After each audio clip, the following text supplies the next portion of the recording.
Welcome back.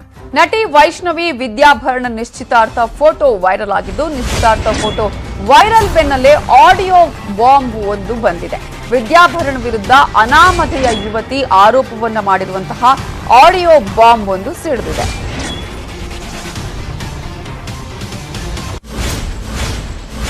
ವಿದ್ಯಾಭರಣ ಮೋಸ ಮಾಡಿರೋದಾಗಿ ಈ ಒಂದು ಆಡಿಯೋದಲ್ಲಿ ವೈರಲ್ ಆಗಿದ್ದು, ಆಡಿಯೋ ವೈರಲ್ ಆಗ್ತಿದ್ದಂತೆ ನಟ ವಿದ್ಯಾಭರಣ ಇದೇ ವಿಚಾರಕ್ಕೆ ಸಂಬಂಧಪಟ್ಟ ಹಾಗೆ ಸ್ಪಷ್ಟನೆಯನ್ನ ಕೊಟ್ಟಿದ್ದು, ನಾನು ಯಾವ ಹುಡುಗಿಯೊಂದಿಗೂ ತಪ್ಪಾಗಿ ನಡೆದುಕೊಂಡಿಲ್ಲ ಅನ್ನುವಂತಹ ಸ್ಪಷ್ಟನೆಯನ್ನ ನೀಡಿದ್ದಾರೆ.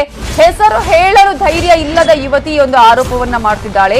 ಈ ಬಗ್ಗೆ ಪೊಲೀಸ್ ಕಮಿಷನರ್ಗೆ ನಾನು ದೂರು ಕೊಡ್ತೇನೆ ಅಂತ ಹೇಳಿ ಆಡಿಯೋ ವೈರಲ್ ಆಗ್ತಿದ್ದಂತೆ ನಟ ವಿದ್ಯಾಭರಣ ಸ್ಪಷ್ಟನೆಯನ್ನ ಕೊಟ್ಟಿದ್ದು, ಇನ್ನು ನಟಿ ವೈಷ್ಣವಿ ಗೌಡ ಜೊತೆಗೆ ನನ್ನ ನಿಶ್ಚಿತಾರ್ಥ ನಡೆದಿಲ್ಲ ಅಂತ ಹೇಳಿದ್ದಾರೆ. ನನಗೂ ವೈಷ್ಣವಿ ಗೌಡ ಅವ್ರಿಗೂ ಎಂಗೇಜ್ಮೆಂಟ್ ಆಗಿಲ್ಲ.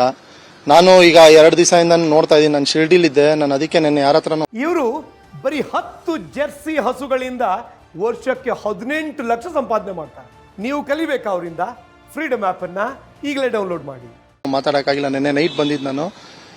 ನಾವು ವೈಷ್ಣವಿ ಗೌಡ ಅವರು ಎಂಗೇಜ್ಮೆಂಟ್ ಆಗಿಲ್ಲ. ಆಮೇಲೆ ನಾನು ಎಲ್ಲೂ ಅಫಿಷಿಯಲ್ ಆಗಿ ಅನೌನ್ಸ್ ಮಾಡಿಲ್ಲ, ಅವರು ಎಲ್ಲೂ ಅಫಿಷಿಯಲ್ ಆಗಿ ಅದನ್ನು ಅನೌನ್ಸ್ ಮಾಡಿಲ್ಲ.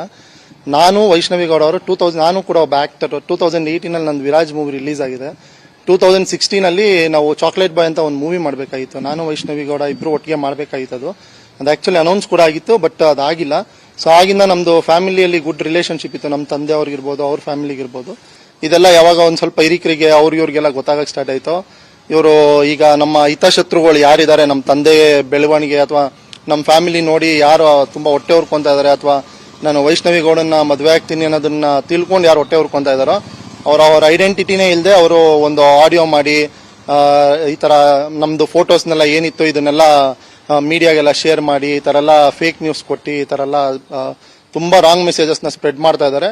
ನಾಳೆ ಬೆಳಿಗ್ಗೆ ನಾನು ಕಮಿಷನರ್ಗೆ ಇದ್ರ ಬಗ್ಗೆ ಕಂಪ್ಲೇಂಟ್ ಕೊಡ್ತಾ ಇದ್ದೀನಿ.